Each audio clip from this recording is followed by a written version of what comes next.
Hey now, what's up everybody? My name is Mike Brown, aka ReviewKingMB, and I am here to review Cloverfield.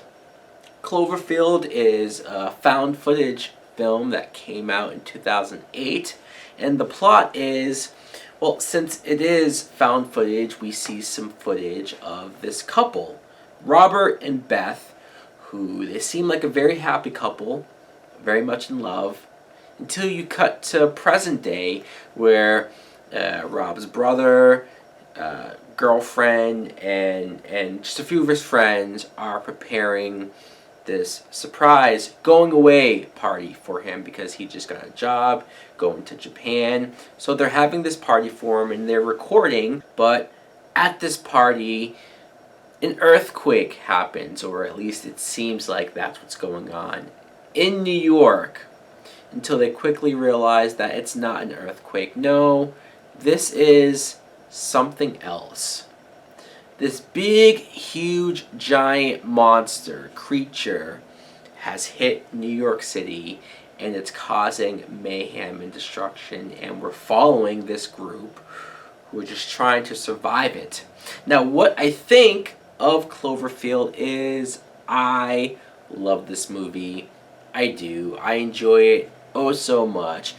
I know it's not everybody's cup of tea, but that's fine. I'm here to talk about why I enjoy it so much. First, let's talk about, well, when you think about who made this movie, the brains behind this movie, everybody thinks of J.J. Abrams. And for good reason. He did think of this monster. This was his brainchild. This was his baby. He did financially, I guess, make this movie possible. But let's not forget also the director, Matt Reeves. And some people might say, director of a found footage movie, really? Isn't it really just one of the actors running around with the camera and doing stuff? Not really. I think it takes a lot of effort, of direction, of storyboarding, of planning to make something look so frenetic, look so crazy, out of control, and so much going on. But then you could tell the camera, it picks up on the important moments. Everything that you're supposed to see, you see. I know some people saw this movie, think about this movie, and they hate the found footage.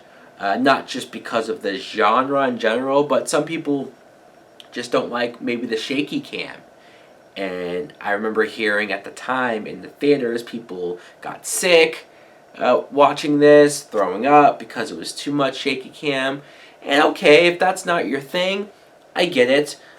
Sure, there might have been a couple moments even now when I was rewatching it and I got a little dizzy, but what I like the most about the shaky cam, or what I like the most about the found footage, is that it makes it feel more authentic, or it makes it feel more real. It would be hard to fully 100%, I guess, buy into this world or buy into this story as much if it was shot as a traditional movie. So not only does the found footage help make it feel more real, help make it feel like you're in the situation with the characters. You're seeing them run in the streets and the chaos going on, and the camera just picks up briefly a glimpse of the monster, or buildings falling, or military trying to attack it. All of those moments are heightened. All of those moments are almost more important by seeing it in glimpses the way that this was. And it doesn't hurt that this is a super cheap movie, super low budget. It was only made for $25 million. And when you think of the movie, you don't think it would be that cheap, but they're able to achieve so much with so little. But let's talk about the acting, because I think the actors and the actresses deserve a lot of credit for what they're able to do. Found footage, horror movies, or whatever aren't known for their great acting. They kind of just, they get people right off the streets who are terrible, and you can't really go along with it. But when you look at some of these characters, Robert and Beth, like I said, they're the happy couple supposedly at the beginning, but then you see in present time, they've broken up.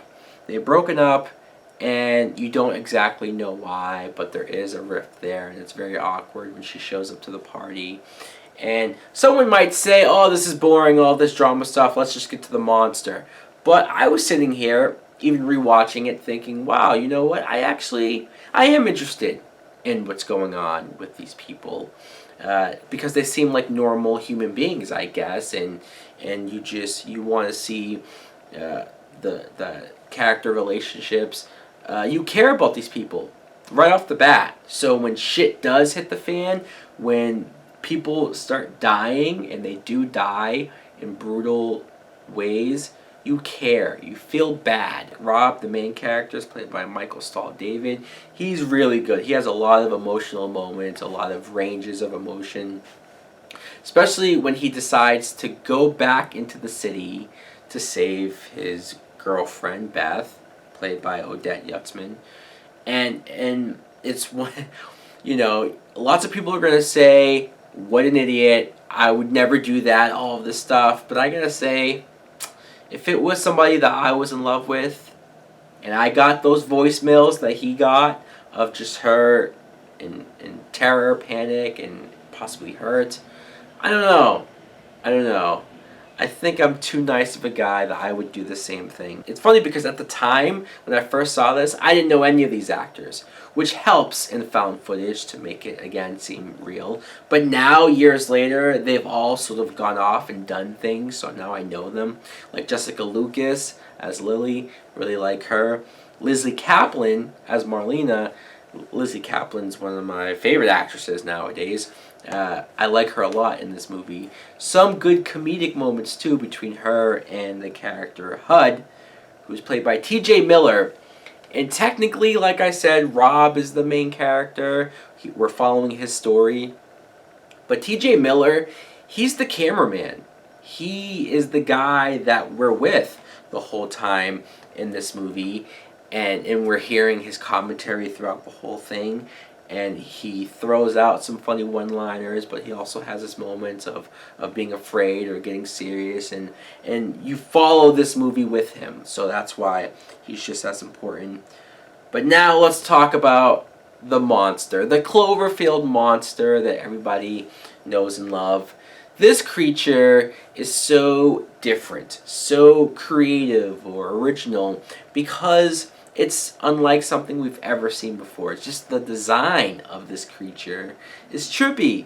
It doesn't look like anything that you would have dreamt of, and that's why I like it, because every time you get your small glimpses, especially at the beginning, and you're sitting there like, I want to see this thing, and then as the movie goes on, you get more and more images, more and more shots of its face, and you can't quite make out the structure of it and just how exactly it looks.